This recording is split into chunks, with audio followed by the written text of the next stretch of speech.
Hello guys, আপনাদের মাঝে এখন একটি ভিডিও আনবো সেই তরমুজ, খলিল ভাই তরমুজের ভিডিও।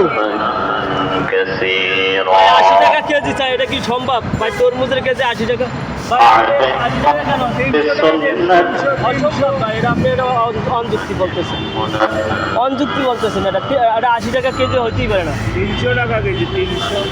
ভাই 80 টাকা তরমুজের কেজি কেজি আছে কোথাও? আপনারা বলুন তো। আমি দেইনি কোনো জায়গায়। 80 টাকা কেজি কেন চাইতেছে এগুলো? আপনারা বলুন। এগুলোর ভিতরে কোনো আইনগত ব্যবস্থা নিতে হবে ভাই। এইসব বিষয় নিয়ে আইনগত বিষয় নিয়ে